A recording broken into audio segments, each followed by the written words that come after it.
You're taking a look at the numbers here, and the 9 errors of UST hurting them. In fact, there were 7 errors at that mark when it was 18 to 10, and they added the 2 more. I think we have a piece of action from that last set wherein ang issue ay kung tumaas nga ba ang bola. Ito yun, Ronnie. Dindin Santiago thought she had this play finished. O, tumaas. Akala nag-celebrate na si Santiago no? Na pancake move sila ron. Na pancake. Kasi huwag kang hihinto talaga hanggat hindi pa tapos. Anyway, this one is now a best of 3. Hanggang bukas to, order ka ng pizza. Meron na rito, oh. Oo nga. Carolino now. For San Sebastian, they breathe a nice sigh of relief. Yes. Nakalusot tayo. We dodged the bullet there. Yes, they could have suffered a huge meltdown and it could have been disastrous sa kanilang kampanya. But the nice thing about Coach Shaq, they were able to mount a comeback. He was able to give Carolina and Balsa a slight rest. Let's see if they'll be fresher here in the third set. Wow. Look at that extension by Michelle Carolino, refusing to give up that point to San Sebastian. And let's see, right now UST with a better start than what they had in set number 2 na kung saan sila yung nalamangan ng napakalaki ng San Sebastian. Chase down. Oh. They were lucky to get that over. Nicely done. Aiza Maizo went to that because na-sense yan, nagkakagulo Yes, it's a rotation. Now UST with a blitz here to start the second set. Coach Roger Gorayev up on the seat early here in the third. 3-0 for UST. Well, it's a constant motivation game kasi alam mo, you know, it's easy to say energy, say on the same page. Napapagod din yung mga player At pag sila'y pagod na at pag mataas ang pressure minsan, hindi ka na nila naririnig. Oh, I love that shot by Santiago. We're calling it the hammer move. Mighty Tor. Oh, Mighty Tor. Whoop! Oh, sayang, hindi na itaas. And Michelle Carolino talking to herself na hindi lang niya na-angulo yung pag-block as San Sebastian posting his first point of the third set. No matter what happens, sino man manalo, sino matalo, there's one place to go to for Fun Family Pizza, gotta be Shakey's. Classic genius move na sana yung sending in Judy Ann Caballero. No? Oh. Would have turned things around eventually for UST.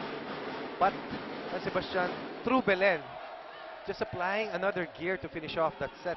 What a close one we had. One of the longest sets I think we've done. Muntik na mag-40 ha? Kala ko abot ng 40. Lahat natatawa sa akin pero may posibilidad. Pwede. Itong dalawang to. Wally. Sets aside. Nicely done by Ortiz. When you get a breather, you get to see the game from a different perspective. And sometimes it improves your read of the game. 5-1 UST.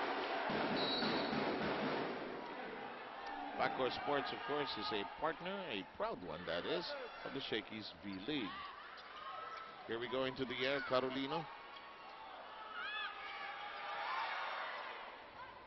Aiza Maizo momentarily deflect. Well done, Jig Balse. Good form. Carolino loads it up. UST likes that 6-1 lead here in the third set. Defense of San Sebastian not weak enough to cover. Good read by Michelle Carolino against the blockers of San Sebastian. Power Spike brought to you by PLDT by DSL. First set going the way of the University of Santo Tomas, 25-20. Second set going the way of San Sebastian in a nail-biter. And in the meantime, the Tigresses pulling away here 7-1, pouncing on the Mikasa official ball of the Shakey's V-League. You can sense that UST is recovering better. You talk about stamina. Parang may second wind na tayo nakikita. Very good observation. Lumaylay talaga yung stamina nila ng second set. Dindin Santiago's played well here though. You know, when San Sebastian stepped out of that big long rally when it was 18-10, grabe yung hingal nila. Hingal, ano? Saka tukod. Tumaas yung dibdib talaga. Tukod talaga sila maski during the tukod timeout. Yumuyoko, humihinga ng napakalalalim. Well, we're underway here. Wally loads up. Carolino keeps it in play. This one is still in play. Wally. Nice touch. Nagkagulo pero naka-recover. Oh! Wally returning the compliment with a clenched fist at that. Yes. Sawatni from Thailand. Wally, third point for San Sebastian. Good read. Good anticipation. It just parted again. I hope. I want win championship. Win for Coach Roger. Sabi niya. You find her so lovable, ano, ha? Nice combination. Kept in play. Hello, Cruz. Up. Handali. Oh.